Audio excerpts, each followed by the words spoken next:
life, I think. So thank you very much for coming, and we are now listening to you.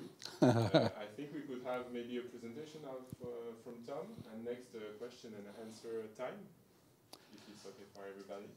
Wonderful. Thank you very much for the introduction. Very happy to be here from the States. I am Thomison. Houston is home base for me, but as Johan said, I am a kind of a nomad. So when asked the question, where do I live, I typically answer, I am global, and now mostly virtual in the way I interact and connect with people. I live in the cloud, yes. And it has shown up in my own personal purpose, which I'll get into in a second. Also, I want to thank Jean-Michel, who is a colleague of mine for many, many years here in France and Belgium and elsewhere. French-speaking countries ushering in new ways of working. So really happy to be here next door. I love the shared space, the co-working space energy. I am an entrepreneur by heart. Actually, more than anything else, I love the entrepreneurial spirit. And I definitely think outside the box. I actually think outside of shoes, too, if anybody notices my footwear.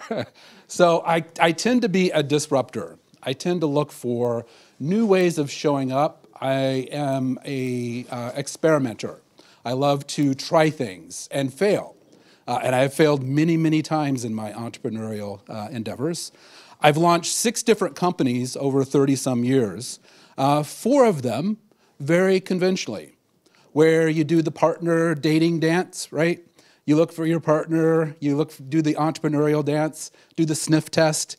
Do I like you? Do you like me? Are we compatible? Are we going to share our bank accounts with each other? You know, that kind of thing. And then I launched 2 companies that were not that.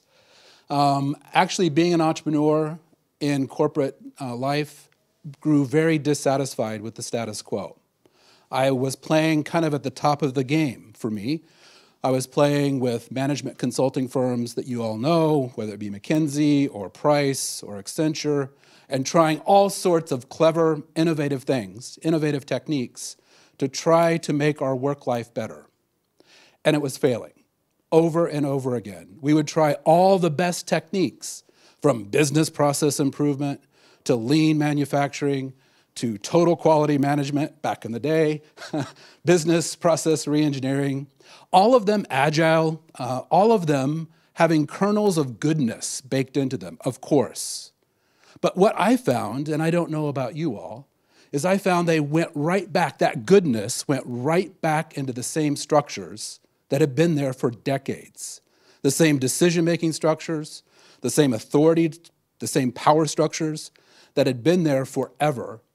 And what happened with those new initiatives, eventually, and it was about 18 months, I don't know what it was about 18 months, but eventually it would wither away and die. It would atrophy.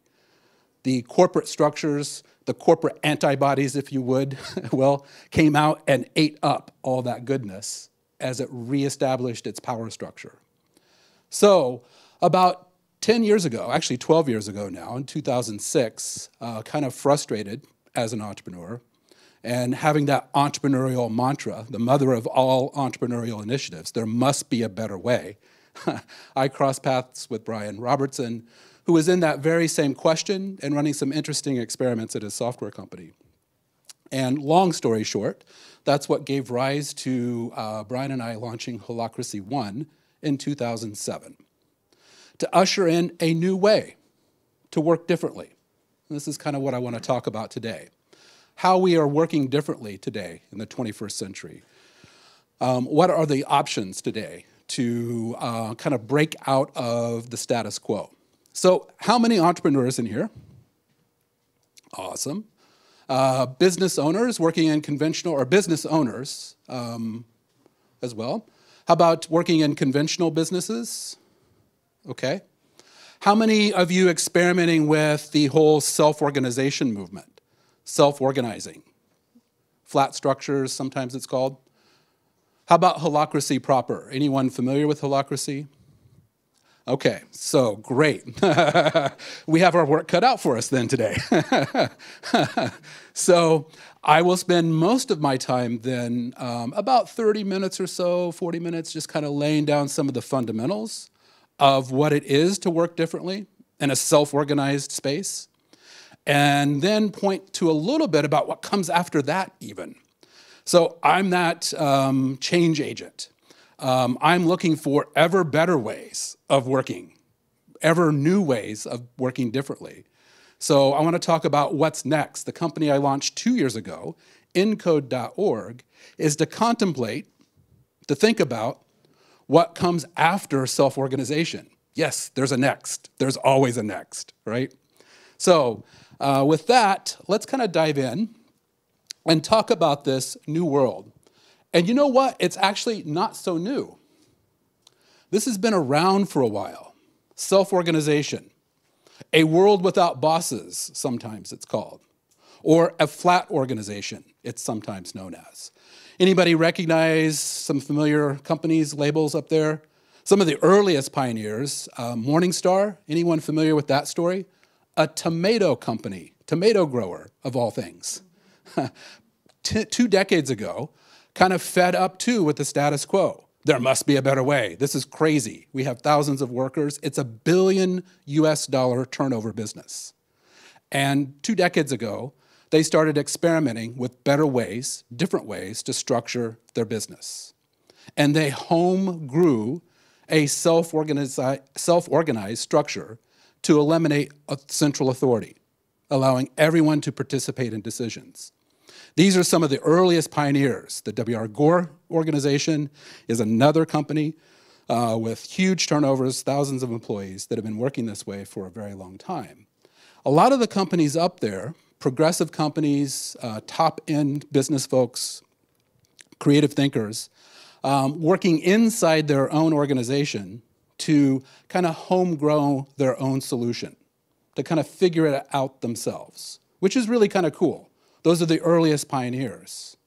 What Holacracy One did, when Brian and I formed Holacracy One's purpose was to systematize that learning and create a portable rule set, a portable process that anyone that wanted to incorporate self-organizing principles could do so. So when you see Holacracy up here, there's the Holacracy book. Anybody pick that up or read it? A few. How about Laloux's book, Reinventing Organizations?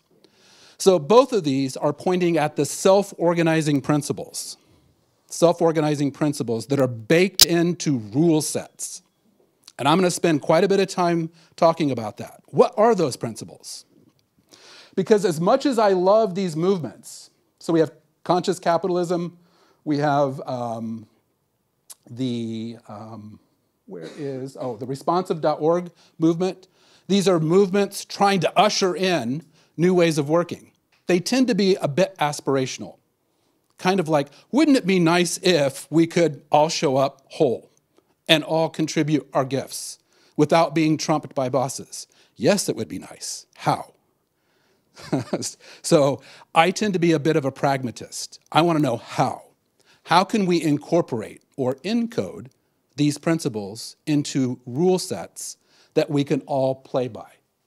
So it's kind of like playing a game. We all need to know what the rules are to play, and everybody has to be held to the rules, the same rules, with no privileged classes, no special cases. So these are some of the players out there.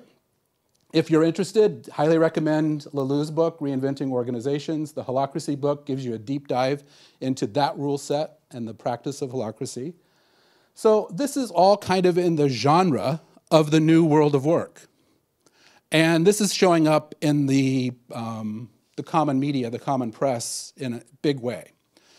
So the independent worker, the digital nomad, right? The global virtual worker, the freelancer. I mean, you probably are all either maybe identifying as one of those or certainly working with others that are, I would guess, right? Independent agents, independent freelancers.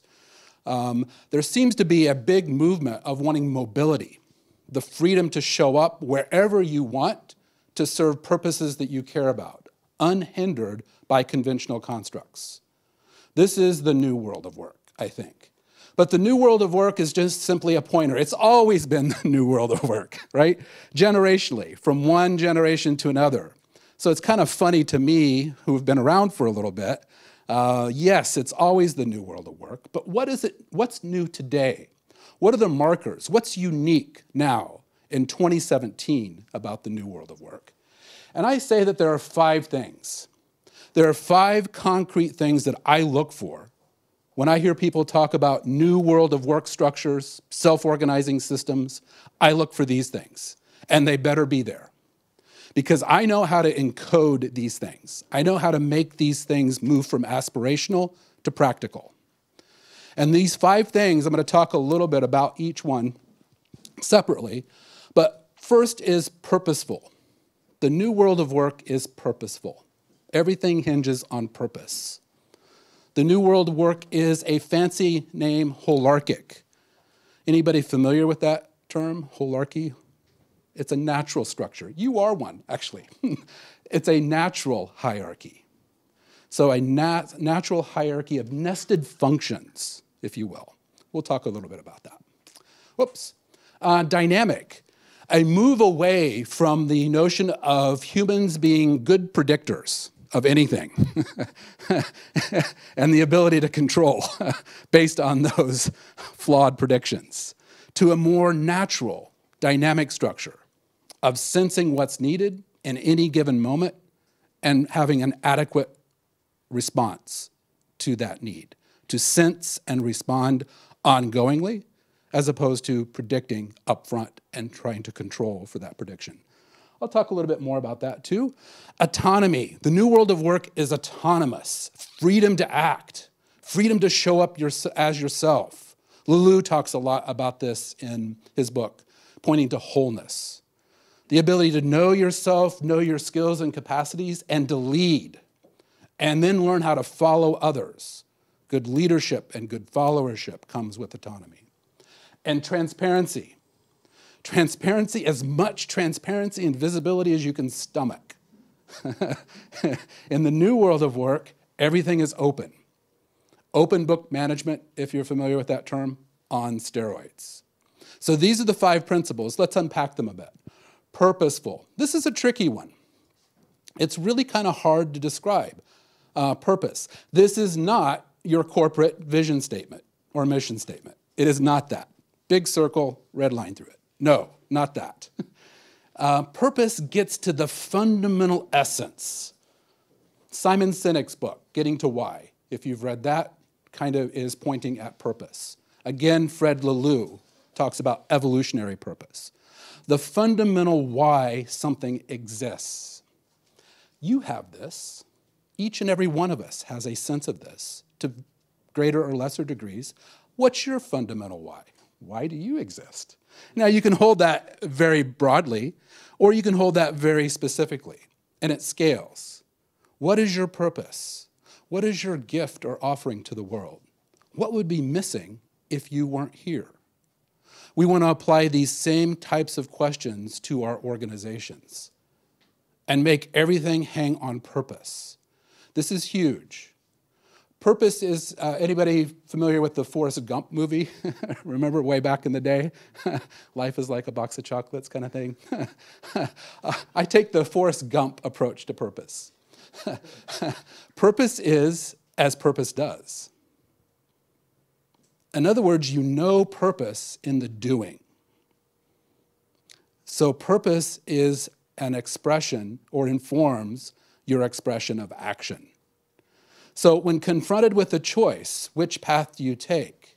Your decision comes from a sense of what's needed based on what the objective is, the purpose, the outcome, the goal. What are you trying to express in the world?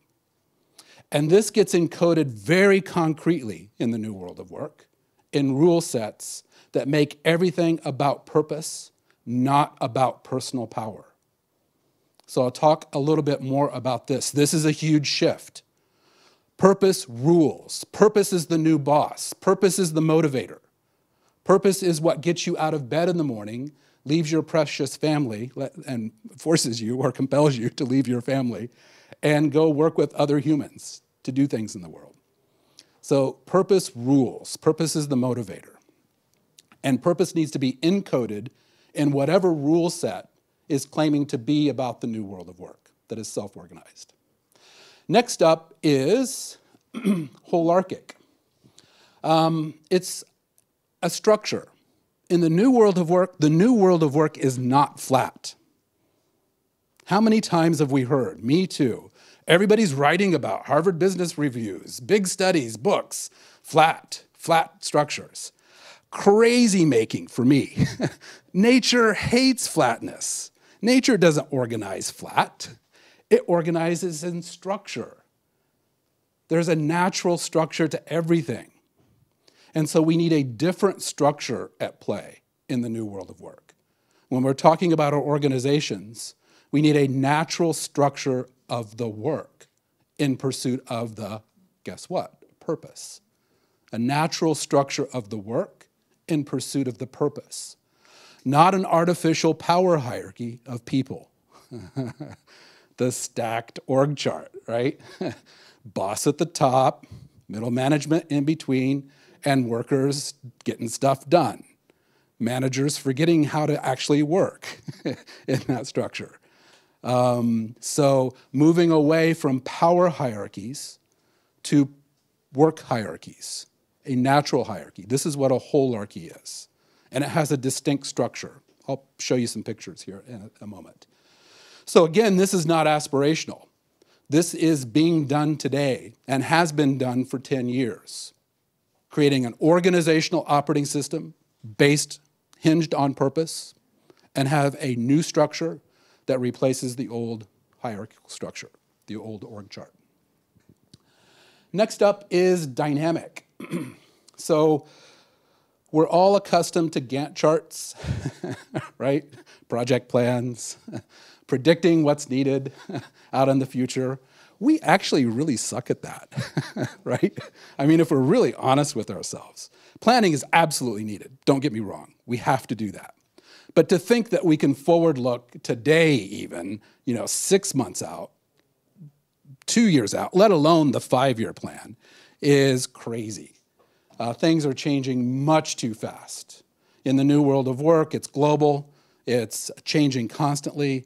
Information is coming at us faster than we can possibly process. So we need a system that encodes in its rule set, how can we show up dynamically? This is where lean, agile, just-in-time kind of constructs gets encoded. A dynamic process that allows you and the organization to always be sensing into now and next. What's needed now and what's our next move? No more, no less. So this is Scrum or Agile, right? This is encoded in the whole organizational operating system. It's not just for developers. Or lean manufacturing, not just for the assembly line. This is lean, just-in-time, agile for the whole organization. Everything is dynamic. Dynamic steering is what holacracy calls it. And it sounds really, really cool. And it does sound like something you want, but it can feel sometimes like this.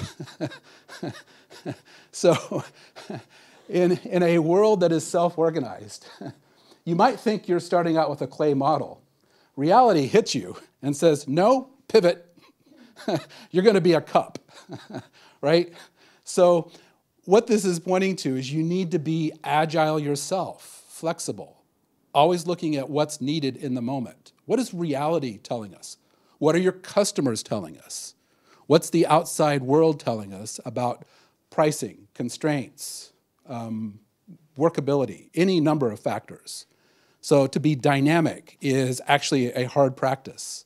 It's to stay present moment focused, right? To have almost a meditative quality about what's needed, about your work, and what to do about it next. No more, no less.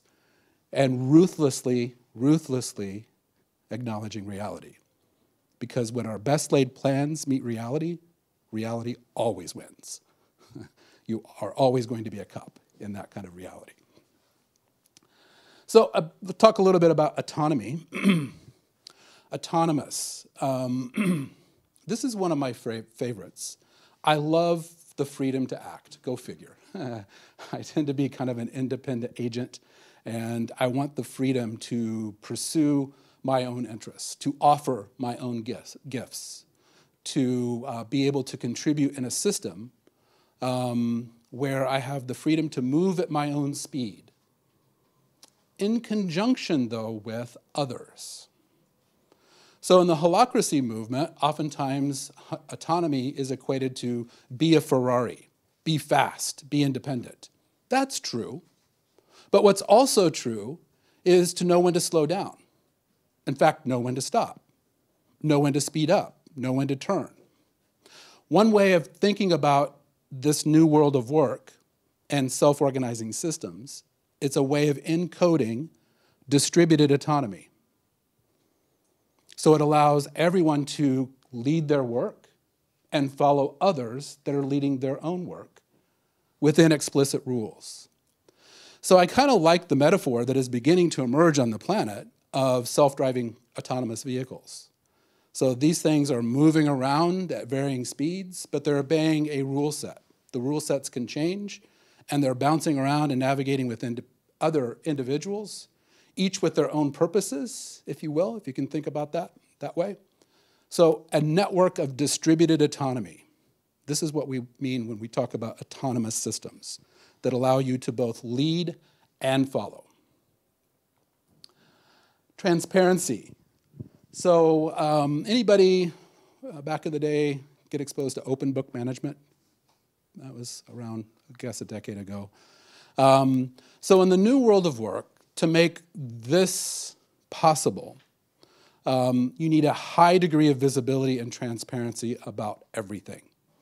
So that's why I say open book on steroids. You want actually as much transparency and visibility as you can stomach. And so sometimes it's kind of gross. Sometimes it's like a little ugly even. It's like, oh, that's what's going on in there? That's the sausage making that's happening, right? So you want transparent systems that allow full visibility for everyone, no protected classes, no black boxes, so everyone can steer back to that autonomy. You have data. You have information to make good, informed decisions about what your now and your next is towards purpose.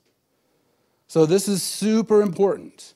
Everything is visible. Everything is transparent, including the traditional sacred cows, like salary systems, right? Compensation systems.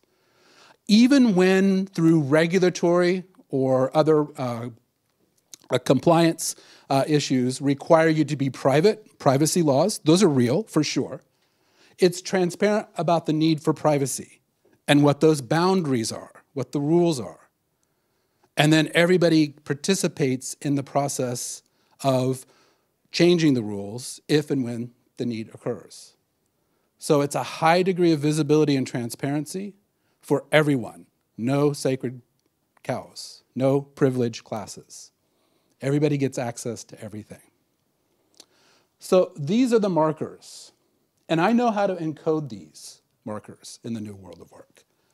And I have, along with many, many others, Jean-Michel here, those practicing holacracy, has a rule set, the holacracy constitution, that encodes these principles and makes them real and practicable. It's a practical approach. If you're an entrepreneur, you can adopt holacracy so that your entire organization is no longer yours. The organization is a separate thing pursuing its own purpose. That's way cool as an entrepreneur. It means that everyone is energized around that purpose. It means that everyone is sensing and responding dynamically to what is needed to keep that entity on course. So the holacracy constitution, or the practice of holacracy, is awesome for entrepreneurs and startups. It's equally good for organizations that have been around for a couple decades or more that are starting to experience the calcification, the slowness, the bureaucracy layering one layer upon another, things getting slow, people fighting for turfs, right? Protecting other turfs, right? Not being visible, being defensive. So organizations that want to break that up adopt holacracy to institute a new rule set, a new organizational operating system that encodes these 5 principles. So for me, this is the new world of work. This is what's happening now. This is the players that I had on that first slide. This is where most of the activity has been over the last probably 10 years or so, is figuring out how to self-organize the work. This is a big deal. This changes your relationship with your own work. This potentially changes your relationship with your employer. This changes the way you make meaning about your own contributions. In a world of work that is hyper-transparent, there's precious little place to hide. You can't pull to the background. If you're invited to participate in a decision-making process with no privileged classes, it's really hard to blame when there's no privileged classes. You are it. Everyone plays by the same rules. So this is a game changer. And for the last 10 years, companies all over the world are adopting, experimenting, and learning how to live in this new world of work.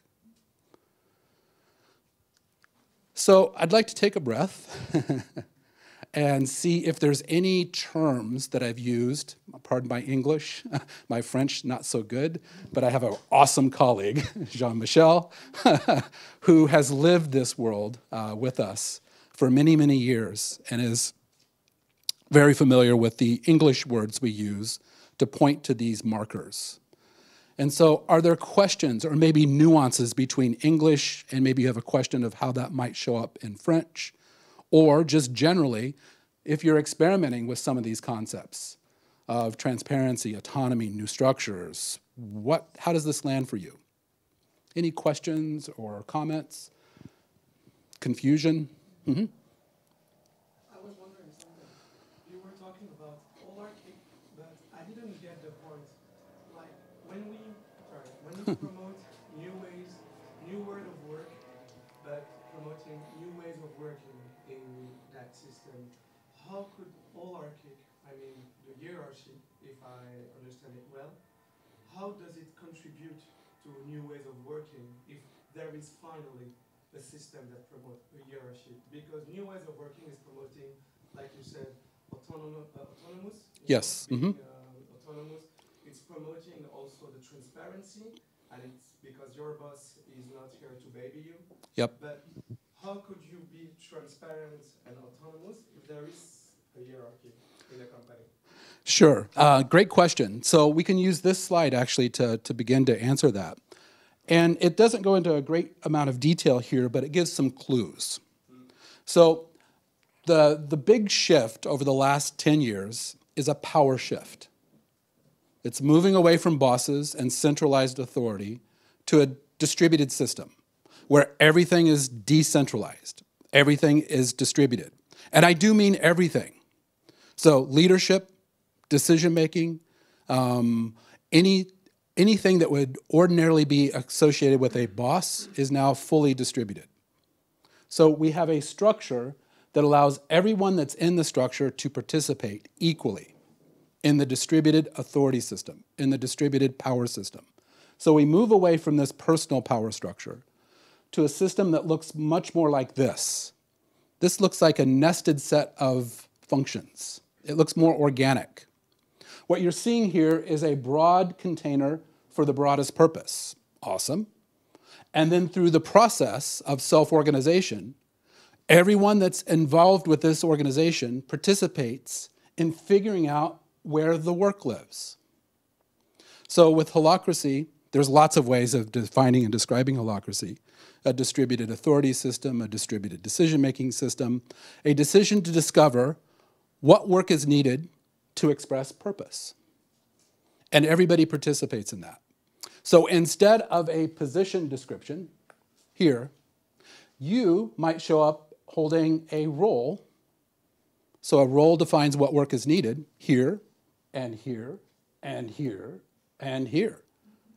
So it breaks the notion of one person, one job title. Person to position description. Breaks that apart completely. Now you have the freedom and autonomy to lead your work. Lead your work in multiple roles, in multiple functional groups, at multiple levels of scale. It stirs the pot completely. Again, no turf, no boundaries, everyone participates. So holacracy and others are systems that fully distribute authority, that allow everyone to participate in decision-making, leadership, and always be answering dynamically that question of where does the work live and within what authorities. But according to your experience, did it work really? Because you introduced yourself as a nomad, you told me in the week. Yes. And you travel, like you saw a lot of companies, saw a lot of systems. Yes. Does it really work? Is it really effective? Yes. So yes, yes, and yes, in my direct experience. With organizations that are quite conventional. So I have had the privilege of leading this all over the world. With thought workers and professionals that kind of fall into the nomad category, and with just ordinary folks. This is really important to me, because this new world of work has to embrace and meet all of us where we are. So I've worked with organizations that do very ordinary work that is super meaningful. And one of my favorite examples of that is in the States, I worked with an airport facility. And this was a commercial airport, and I worked with the group that did maintenance. And these are folks that loved avionics. They loved aviation. So they loved planes and flying. And these are the folks that bring in the planes to the gate and refuel the plane and de-ice the plane. It was in a cold spot in the States. And these folks are participating in this kind of structure. And they're doing so figuring out what is the work needed to de-ice the plane, to reinstall the avionics, to optimize whatever is needed to be optimized. Everyone gets to participate. And this is transformative. This is awesome. To allow everyone the freedom, the autonomy to show up and bring all of themselves to what they do and participate in something they care about, the purpose of the airport for safe flight, happy customers. So I've seen it in different segments, different industries, big and small, public and private, NGO. It's really any individual that wants to work differently, and any organization that is willing to give up its management hierarchy. Yep. Other questions? Or other terms, maybe. Purpose, for example. I think it depends on the boss. Between our man and other leader. It does. Really, it's the main problem. It is. It's the biggest problem, and it's why I have here power shift. Yeah. It's the first move. You cannot institute something like this in the conventional manner, where it's a change process. And the leadership says, oh yeah, you can try that until it doesn't work. Or, oh yeah, you can try that until I trump your decision. It won't work. So this is a power shift. Remember I said I kind of got cynical and frustrated with my experience in the status quo of how corporations were run? It's because of this. Holacracy and other systems are targeting the power structure. So the first move, the very first move when you institute a self-organizing system like this, is that the current power holder surrenders it legally, or policy, executive policy. There is a ratification document. So whoever that power holder is, board, CEO, department head, whatever person has the authority, they are signing that authority away into a rule set, into a constitution, into a set of rules that that very same person agrees to play by. So no special cases. This is super important. Back to my experience all over the world deploying this is where it fails. If you have a power holder that does not fully surrender authority into a distributed authority system, this will fail. This is a power shift. In order to enact that, you have to shift from personal power to purpose, pulling everything. Big, big deal. And those are just words. It takes a long time to unlearn. It is education and practice. So it's one thing to be all motivated one day and say, yeah, distributed authority, I surrender. And you're 6 months in, and you're facing all kinds of critical questions. Customers are going away, receivables are too high, not enough cash in the bank account. What are you going to do? And as a leader, you're wanting to make a decision personally. You can't. You've surrendered your personal autonomy into a distributed system. This is when it gets real. And actually, this is when a distributed system shines, because it's at these points that most businesses fail. Single point of failures. One heroic leader looked to make all the decisions. And no one person can, or very few. And especially in today's world of the complexity, the diversity, the globalization, it's really hard for a single individual to be able to make these decisions well. So if anybody read Anti-Fragile, Taleb's book, you want a system that integrates multiple perspectives. You want everybody involved in figuring out what's needed to pursue the entity's purpose, and everybody involved in decision-making. It distributes perspectives needed. It gives you an anti-fragile system to always be steering on course and not reliant on one single point of failure. Sure. Do you think it's adapted to all types of people? Because like imagine, there are not so many people who are ready or who are just prepared to decide. So basically the question is, there are a lot of people who love to be led by others. So how would they react to this system? Because it seems like people are responsible, they decide all the time, like they are autonomous. But not all people are like this. So it seems like weird to me. Yeah, it's an awesome question, and it's mixed, because you're right. Back to meeting reality. For some folks, depending on where they are in their career or their family life or constraints, all they really want to do is to take care of their family, put a roof over their family's head, and buy food and save for college. That is fine. So in this system, what this allows is, again, we don't have detail here, but let's say that's a role to do very specific work. And that role is being filled by that individual who's not looking to climb a ladder or to take on more. She has or he has plenty at home and is looking to contribute in some very specific way. It is, so it scales. So if you have an individual that has talent and can show up and contribute towards purpose, awesome. No more or no less. What you're pointing to is an insidious little thing that shows up in our corporate structures of wanting to improve people, of wanting to make them better somehow. Why aren't you more engaged? How can I develop you? What's your professional career track? And why am I picking on you?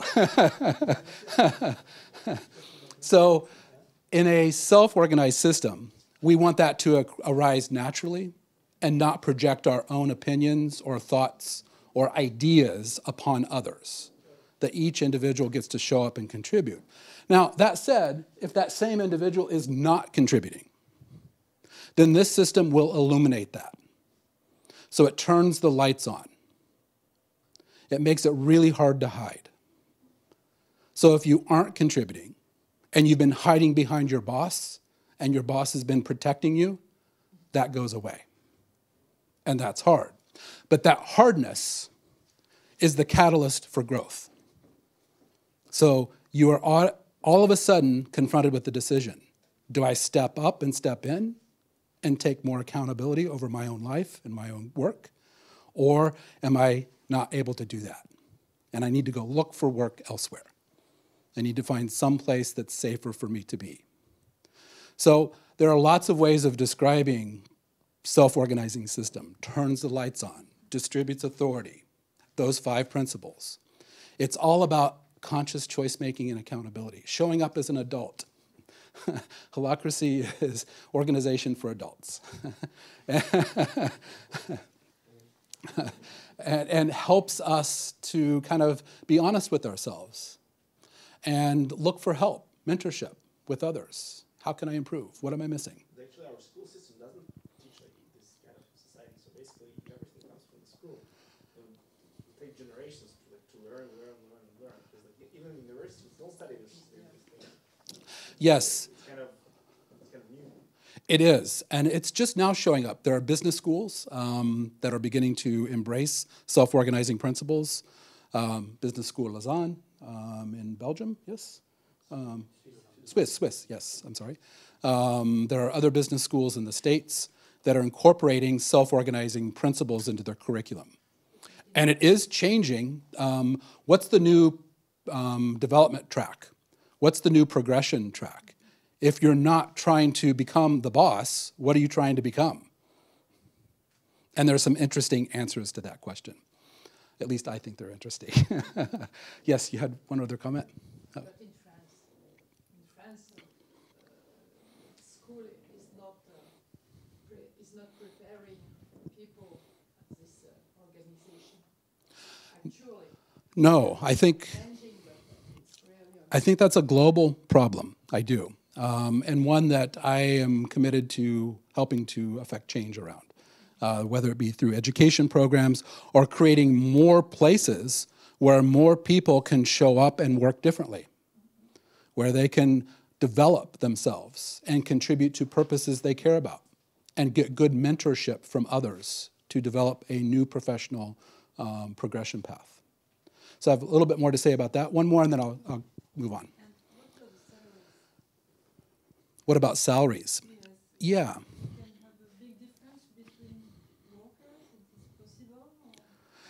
It does introduce a new way, some challenges, and a new way of thinking about compensation. And so when you institute a change like this, not everything comes at once.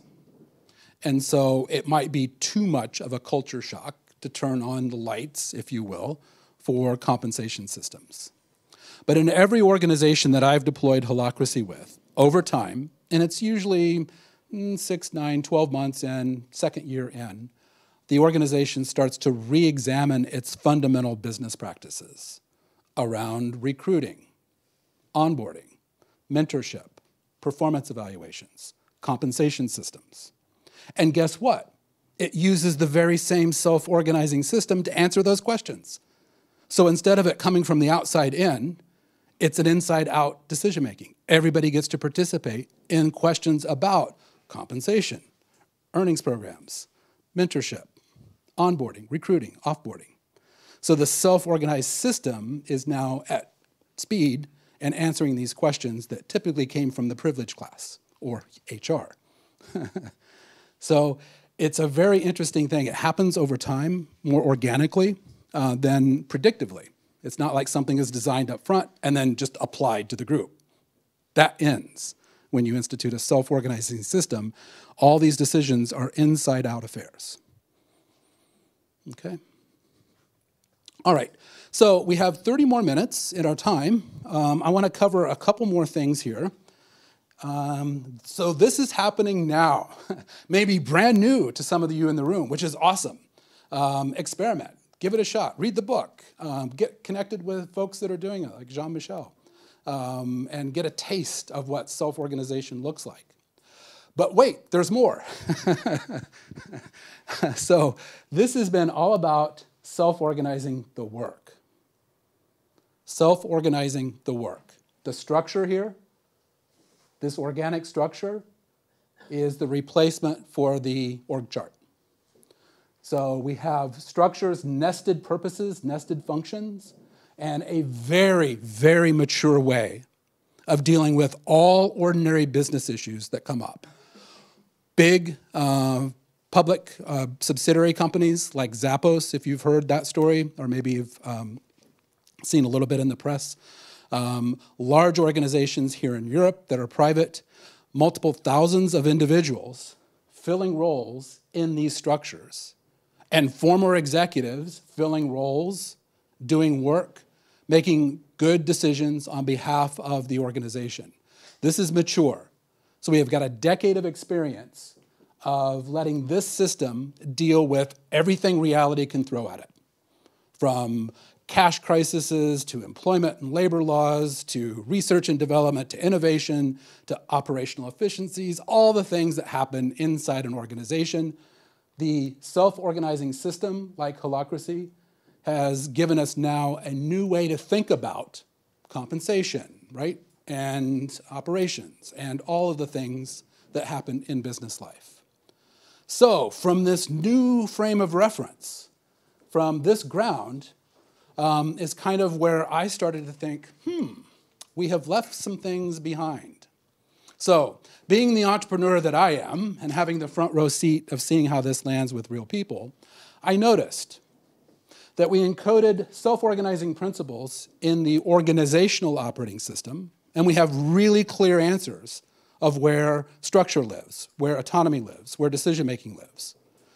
But these organizations are still grounded in legal structures and people structures that are based in the 18th or 19th century and haven't changed very much in a very long time, and still encodes power personally, and still specifies that companies are owned, and you have employees, and you must be obliged to meet labor laws. What's up with that in the new world of work? How do those systems embrace the 5 markers that I introduced our session around? How do those systems organize and structure naturally, make decisions that are distributed, have autonomy and transparency? They don't. So holacracy has made great strides, and other self-organizing operating systems are making great strides to self-organize the work.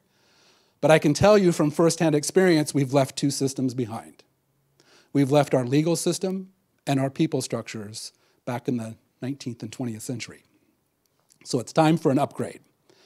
And this is what ENCODE is now doing. So 2 years ago, I, along with a few others, formed an organization, encode.org, kind of a successor, if you will, of Holacracy 1, to address these 2 systems left behind. And our purpose is to go beyond employment. I have a little bit to say about that. And liberate purposeful work everywhere, end to end, in an entire system, where no power is held personally, anywhere in the system. It was really weird, strange to me, that when we instituted the shift from this power hierarchy to the organizational holarchy, we got rid of the bosses, right? Central authority figure. So we got rid of the need for central authority and managing people, managers. Why are we still with employees? So why do we still have employees if we got rid of the bosses?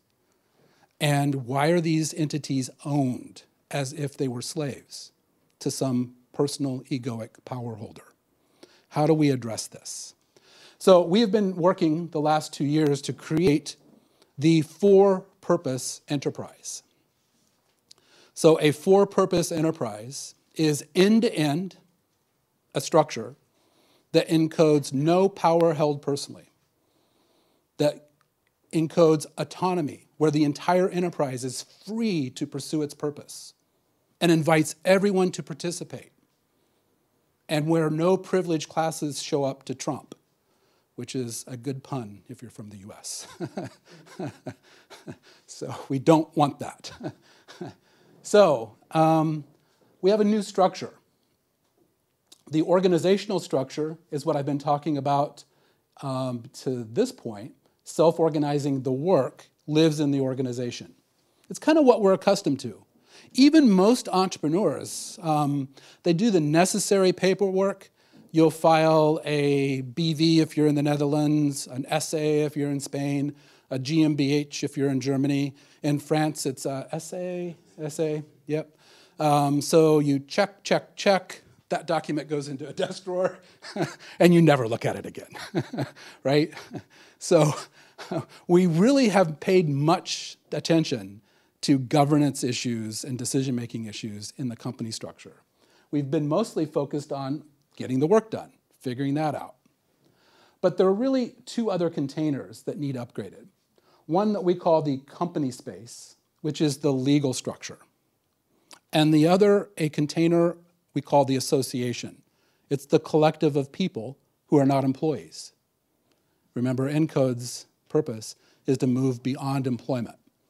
So a group or collection of individuals who want to work in the new world of work autonomously, independently, transparently, for purpose, not as employees, but as legal members of the enterprise.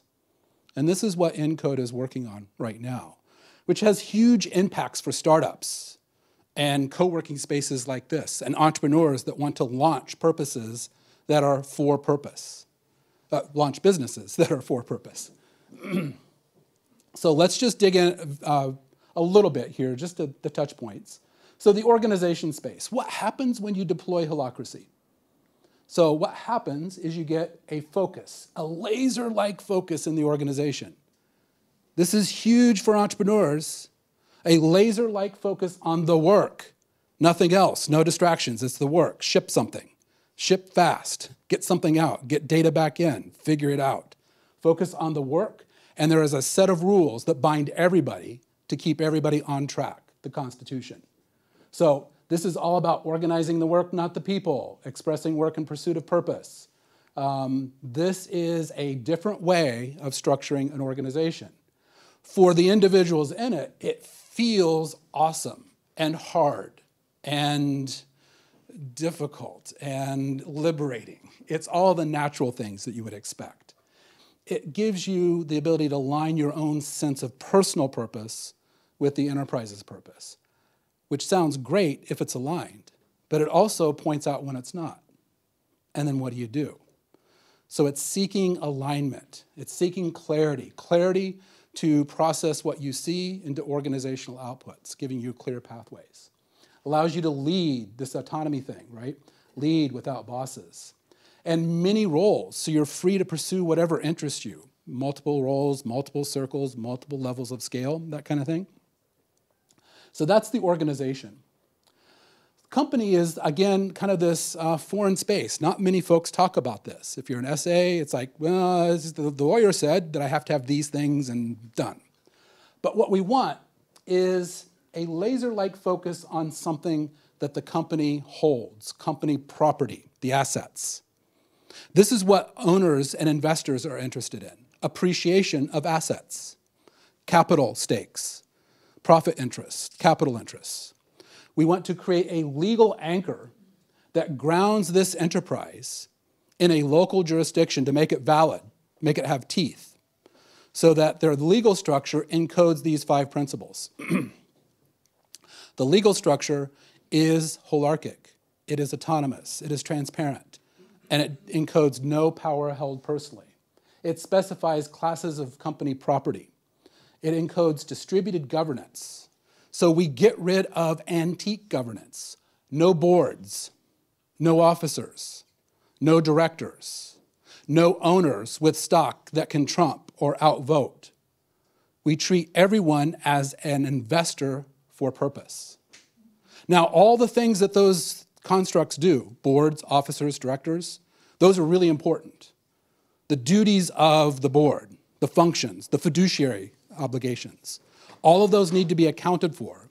We just account for them in different ways by applying those 5 principles to create a new legal structure that is quite literally and quite legally for purpose. Not a for-profit, nor nonprofit, not an NGO, not a for-benefit, but for purpose, legally. So we encode new rules, new structures, and we rely on distributed governance. We can essentially outsource the governance of that entity to the self-organizing operating system like holacracy. Power is no longer held personally, and here's the big one. Everyone gets full legal membership. So we're able to create a structure that replaces the need for employees. So, for example, at Encode, when we launched, right now we have 13 member partners. We have no employees.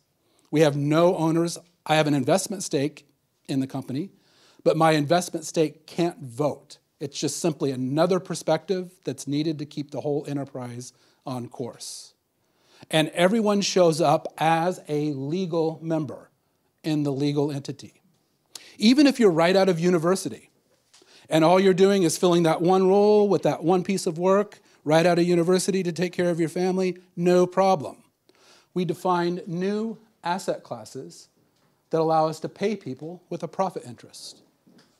So if you need to take a little bit of money home each month in the form of euros in your bank account, no problem.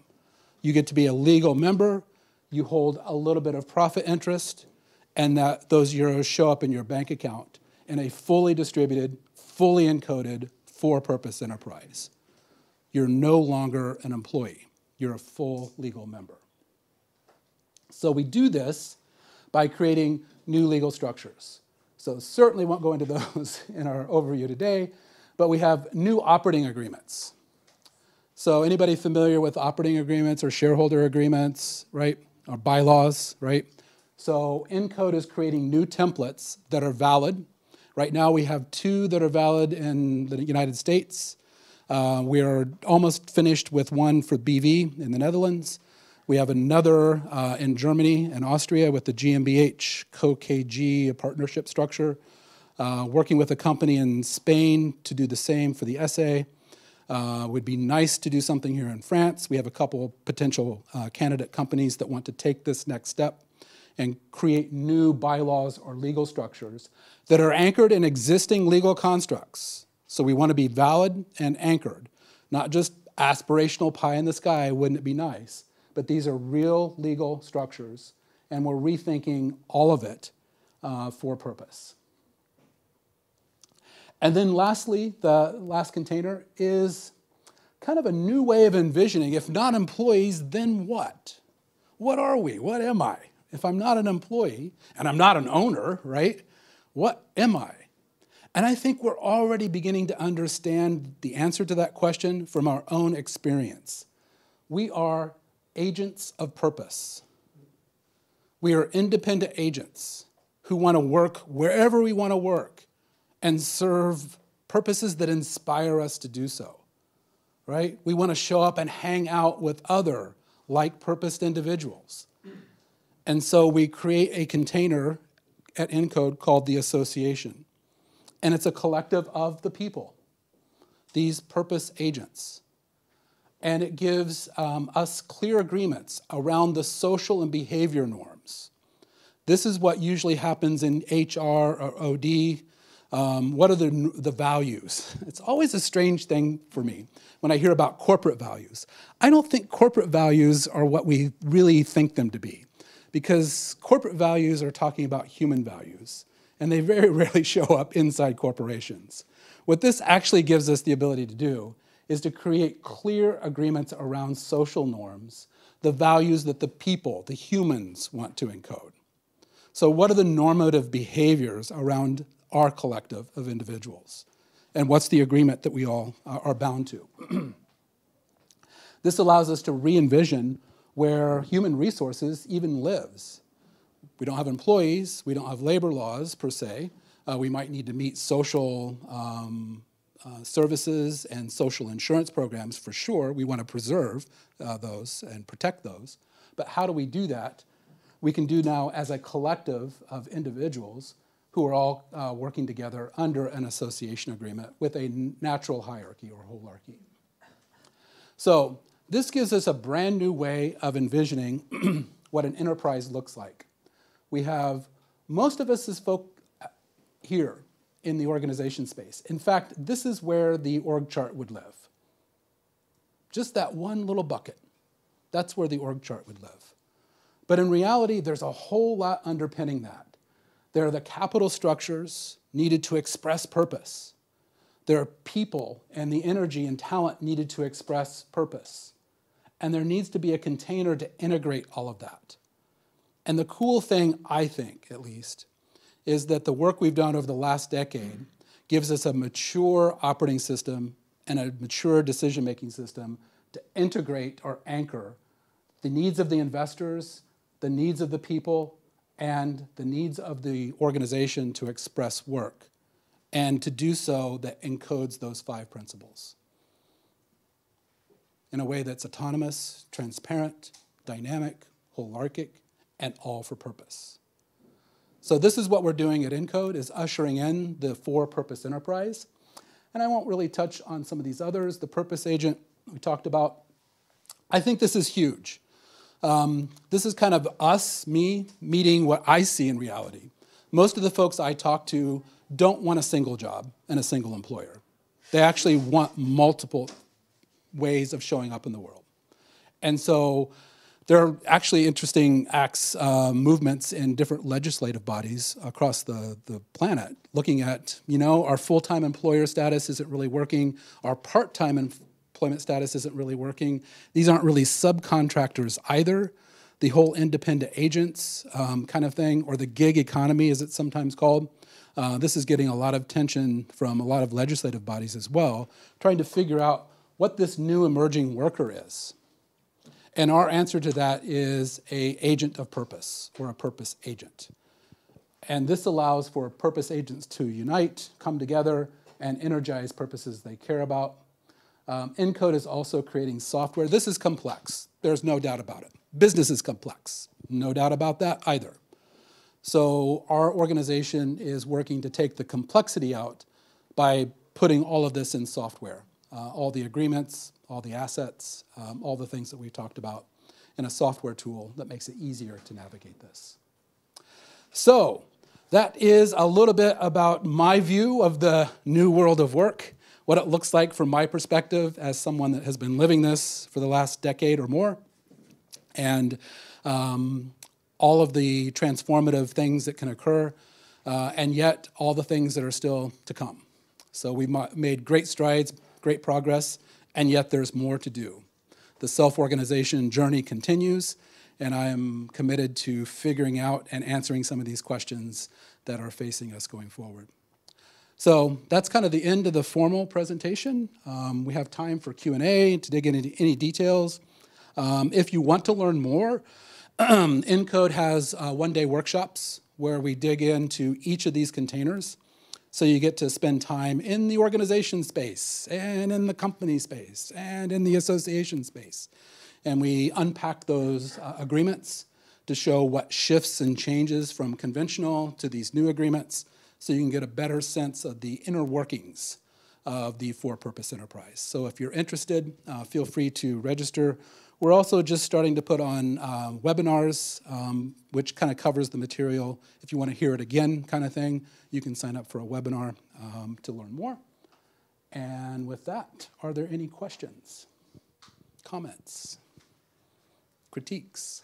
Just a small reflection. We didn't talk about the infrastructure that allowed this holacracy to be settled. Because, for example, it's not only a question to break walls or whatever, or having your boss sitting next to you in a co-working space, but it's also a question of infrastructure and how we use the space to do so and to be autonomous, But despite that, your work and what you were saying, and I'm not meaning, okay, just to be totally honest with you, reminds me of Karl Marx's works. Because it's a kind of humanism, and we saw what happened with Stalin, we saw what happened even for the American companies with what so-called the terrorism, with this principle of work.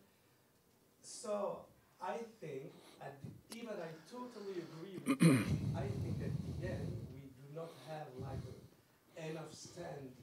enough distance to visualize if that works or not. For example, the model you just decided to set up for your company as an associate, at the end, in 20 years, we have to come back to you and say, what happened, So it's just a small reflection, but for me, Yeah. it's I love the reflection. It gives me a little pause too. I would say we're counterbalancing socialism or Marxism with a little bit of capitalism, and reshifting the whole thing to be something that the planet needs, that we want, that we care about, purpose. So we're all trying to figure out what's the gift, what's our offer, what's needed, and trying to express that in the world, not ignoring that any economic system that's healthy has an exchange across the boundaries. So these are business structures. These are commercial structures in the classic conventional sense, but they're more than that. But they honor the basics. They don't throw all that out. Couldn't even get close to talking about the capital structures and the profit interest and the deferred interest. These are commercial endeavors, and the commercial part of it is actually a measure of health, organic health. How well are you exchanging value across your enterprise boundary to others that are benefiting from that service? So it has a lot of kind of a capitalist sort of overtone to it, while allowing everyone to participate in the decision-making processes to figure all that out over time. So without a big brother or a governmental system being the overseer, it allows everyone to participate in a dynamic process, always sensing what's needed, what purpose is needed. And to the last point, I was speaking at a conference with Fred Lelou, and we were talking about the lifespans of these entities. And I don't know if 20 years is it. I don't know if it's the goal for an enterprise to be big. I don't know that it needs to grow big or last forever. It might have its own natural lifespan. They come and go, back to the dynamic principle. Maybe it does its work, it collapses, and something else reemerges. So this is a much more agile or in-flow system that we are contemplating. And yet, I don't know. I'm really curious about the question, and I'm going to live the answers. But just to be pretty clear, I asked you just before, I wasn't clear enough, I think, about the infrastructure. Yes. According to history, in the assembly, you had the king in the middle.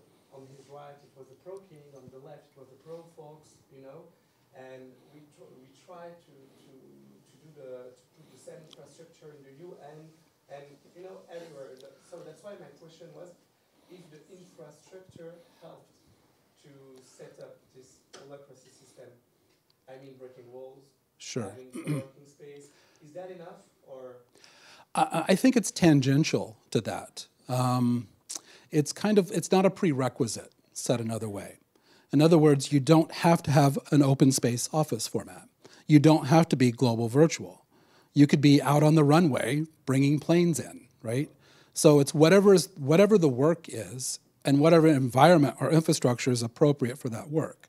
It's the work that wins. It's the work that wins for purpose, not our ideas of how we should structure the work. We have an organizational operating system that answers that question: how should the work be structured? And if we should structure that work globally, how do we do that? If we should do it with co-working space and shared office space, how do we do that? So it's a process of always answering these questions based on those 5 principles. Are we doing so in a transparent way, in a dynamic way, for purpose? Is it a holistic structure? This informs the decision-making. So it's always inside out. Any other comments or questions? Yes. You mentioned prerequisites for the boss has to give up his power. Are there any example of companies deploying this new way of organization, but still belonging to a mother company which is conventional? Or is it just the prerequisite is to have shareholders share this vision? Yes, actually there are a couple different scenarios. One is the classic one that has been written about quite a bit, which is Zappos, which is a subsidiary of a public company, Amazon. So Zappos is an independent subsidiary where the power structure, the power holders, decided it was in the best interest of Zappos's purpose to institute a self-organizing system to encode these 5 principles so that everyone can participate in the expression of Zappos's work. The boundary is between that and the public entity. So there's always a chain of authority until you can legally anchor the enterprise in the legal system that is also operating under those 5 principles. So until you can't, there's always a boundary, and there's always a risk at that boundary because there you're in the realm of personal power holding, politics, and egos, always. So it's an interesting scenario. Another flavor of that, we had another company in the States that was using holacracy as a merger and acquisition tool. So it would acquire other companies that were, of course, being run conventionally, and they would be absorbed into the organization run holacratically. So there you have an assimilation where some interesting learning and transition issues, classic M&A work, merger and acquisition work, but done a completely different way.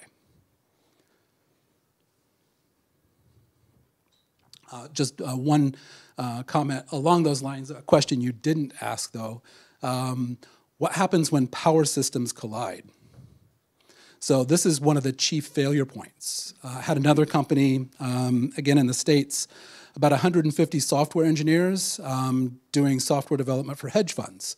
Super sophisticated software, really successful company, really cool folks. The founder president adopted holacracy for a lot of the same reasons that most progressive entrepreneurs and visionaries do, to stir things up, to instill the entrepreneurial spirit. The chief majority investor decided to oust the founder president. And now we have a collision of power structures. So there was a rethinking of what power structure would win, and actually the shareholder used his Trump ability and outvoted the president's decision to adopt the self-organizing system. So this is a case where reality always wins. And in a system where you have competing power structures, and until you can anchor it legally, you always have this risk. I was wondering about the individual, because, like we said, we have to rethink everything, like the career. And my question was, what about the followers we mentioned earlier, the people which don't necessarily want to be purpose agents? Or what about the works that are, how do you say that, which purposes are not that obvious, like where you're, I don't know, you're a maintenance agent, your purpose is not obvious. So what about this kind of jobs and this kind of people in a system like this? Yeah, it's a great question. What happens when individuals really kind of like the way they're working right now and aren't ready to step into that? It's similar to the question that you had earlier.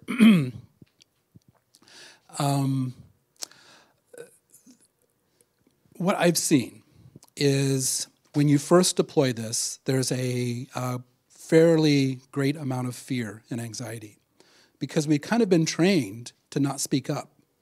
Why? Because we get outvoted or trumped or embarrassed or otherwise abused in our corporate systems oftentimes, mostly by the not-so-good bosses, but even sometimes unintentionally by the enlightened leaders as well, who are trying to empower, encourage, or otherwise change you in some way, which feels just a little bit off.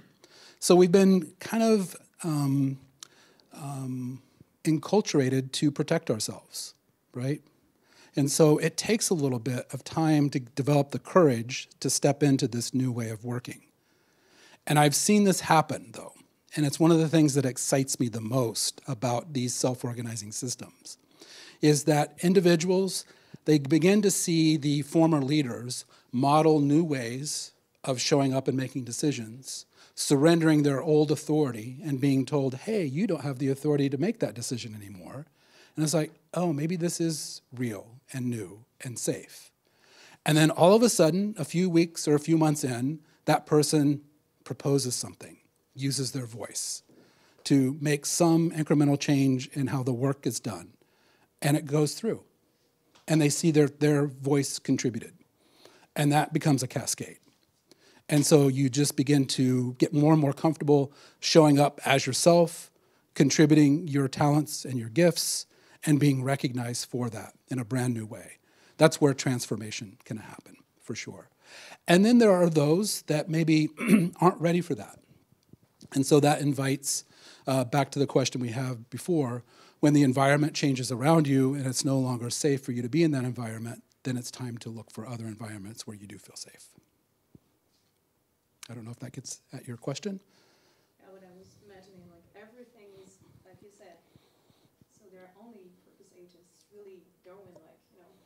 really introducing a lot of rest in your daily life if you're working with gigs and not with jobs. Yes, it can. So we want to scale. So not everyone wants the gig economy, to your point. And at one point, we had that holarchic diagram. It is perfectly fine if you fill a role 100% of your time in one role with one focus, kind of just like it was before. That actually occurs quite often, and we should want that. So that allows people to show up where they are with their commitments and family and obligations and so on, constraints, and say, I don't have time to be this purpose agent. I am perfectly happy to do this work, and you can call it whatever you want. If you call it a role, fine. I'm just going to get the job done, and as long as I'm getting the job done, cool. That works. So it's our ideas of sophistication that we're projecting on folks that we want to get rid of. It's always about the work, delivering the work for purpose within those 5 principles. What is the work? Where does it live? What are the authorities at play? That's all. All right, folks, it was a real pleasure. Thank you again for having me. More purpose in the world. Thanks, everybody.